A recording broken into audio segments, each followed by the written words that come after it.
राधे राधे। स्वागत है आपका मेरे YouTube channel Gauri Ganesh TV में। आज की कहानी है शर्म।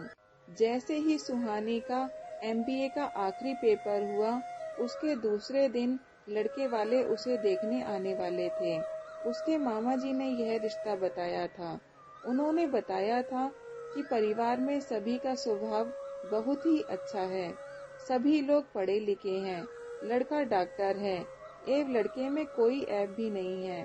और सबसे बड़ी बात, लड़के की माँ बहुत ही सीधी है। वे 3 भाई और 1 बहन है। एक भाई और 1 बहन की शादी हो चुकी है। छोटा भाई अभी पढ़ रहा है। किसी चीज की कोई कमी नहीं है। सबसे बड़ी बात, देखा सुना घर होने से सभी लोगों को लग रहा था कि यह रिश्ता हो जाना चाहिए। दूसरे दिन जब लड़के वाले सुहानी को देखने आए, तो जैसे ही कार से उतरने लगे तो घर के बड़े बुजुर्ग उनकी आगवानी के लिए आ गए। सुहानी की मम्मी ने देखा कि लड़के की माँ और भाभी के सिर पर पल्ला है।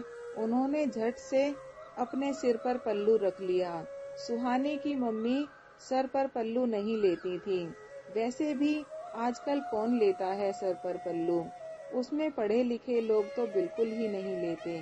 लेकिन उन्होंने सोचा कि लड़के वाले ये ना समझें कि लड़की की माँ सर पर पल्लू नहीं है तो ज्यादा ही आधुनिक है, क्योंकि ज्यादा आधुनिक लड़कियां परिवार बराबर नहीं संभालती। ऐसी ज्यादातर लोगों की मानसिकता होती है। लड़के वालों को किसी प्रकार की कोई गलतफहमी ना हो, इसीलिए उन्होंने सर पर पल्लू लेने में ही भलाई समझी। सुहानी बहुत ही सुंदर, सुशील और सर्वगुण संपन्न लड़की होने से उसके नापसंद करने का कोई सवाल ही नहीं था। इसीलिए चट मंगनी और पट शादी भी हो गई। ससुराल में पहले ही दिन सुहानी को महसूस हो गया कि ससुराल के लोग पढ़े लिखे और सभ्य तो हैं, लेकिन पुरानी मान्यताओं से बंधे हुए हैं। घर में घूंघट तो नहीं लेना पड़ता था, लेकिन सर पर पल्लू होना जरूरी था। उसकी जेठानी के सर का पल्लू मर्दों के सामने कभी नीचे नहीं गिरता था। जींस टॉप में घूमने वाली सुहानी को लगातार सर पर पल्लू संभालने में कठिनाई महसूस हो रही थी। लेकिन मम्मी ने समझाकर भेजा था कि अब वही तुम्हारा घर है। उस घर में जो भी और जैसे भी रीति रिवाज हैं, तुमको सबका पालन करना होगा। इसीलिए मरती क्या ना करती की तर्ज पर सुहानी का ध्यान पूरे समय सर के पल्लू पर ही लगा रहता, ताकि किसी को शिकायत का मौका न मिले।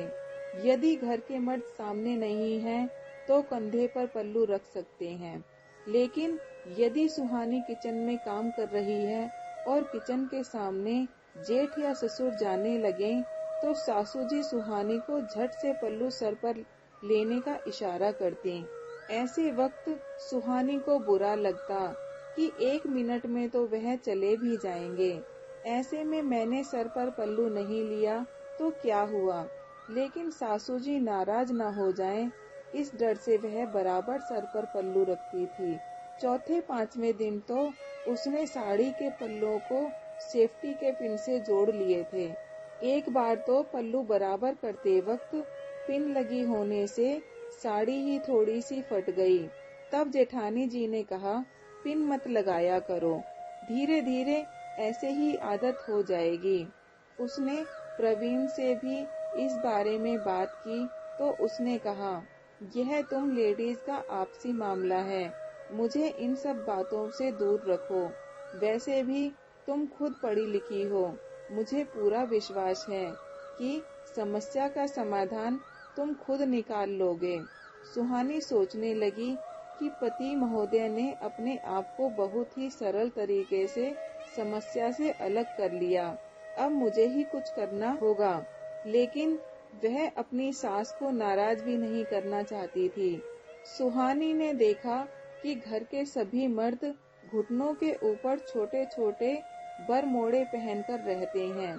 ऐसे में ससुर जी और जेठ जी के सामने जाने में उसे बहुत शर्म महसूस होती। लेकिन वह नई नवेली बहू किसी को क्या बोल सकती थी।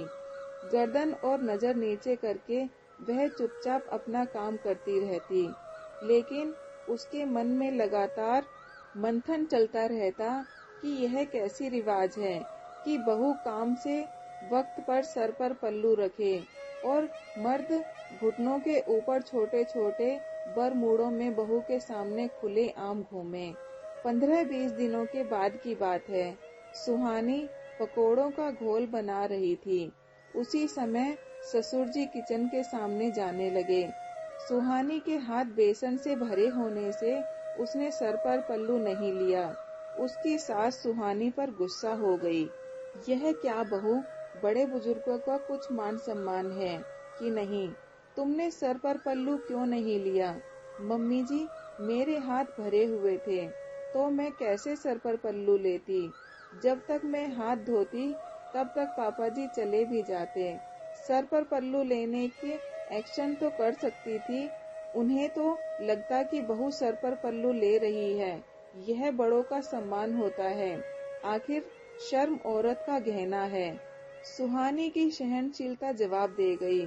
उसने कहा, मम्मी जी, माना कि शर्म औरतों का गहना है, लेकिन बेशर्मी मर्दों के होने की निशानी है।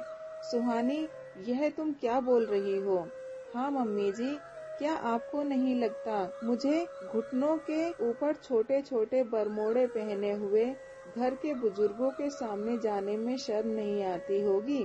पहले घर के सभी पुरुषों से कहिए कि कम से कम घुटनों के नीचे वाले बरमोड़े पहने, फिर मैं भी बराबर सर पर पल्लू रखूंगी।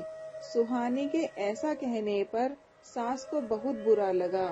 वह हॉल में आकर कहने लगी, सब कोई सुनो तो सही, सुहानी क्या कह रही है। सुहानी मन ही मन बहुत डर रही थी कि ना जाने उसके इस व्यवहार का क्या अर्थ निकाला जाएगा। कहीं प्रवीण भी नाराज ना हो। तो क्या कह रही है सुहानी? ससुर जी ने पूछा। जब मम्मी जी ने बताया तो वह 2 मिनट के लिए बिल्कुल चुप हो गए। फिर सुहानी को आवाज लगाई, सुहानी इधर आओ। डर के मारे उसके हाथ पैर कांपने लगे। परिवार के सभी सदस्य उसे ही घूर रहे थे। ससुर जी बोले, सुहानी, आज तुमने हमारी आंखें खोल दी। हम लोगों ने इस दृष्टिकोण से कभी सोचा ही नहीं कि हमारे इस तरह के कपड़े पहनने से बहू को शर्म महसूस होती होगी। कोई बात नहीं, देर आए दुरुस्त आए। सुन लो सभी लोग, आज से घर में कोई भी मर्द घुटनों के ऊपर वाले बड़मोड़े नहीं पहनेगा और दोनों बहुओं को सर पर पल्लू लेने की कोई आवश्यकता नहीं है। मैंने आज तक कभी इस ओर ध्यान ही नहीं दिया था कि बड़ी बहू को 7 साल से सर पर पल्लू रखकर काम करने में कितनी दिक्कतों का सामना करना पड़ रहा होगा।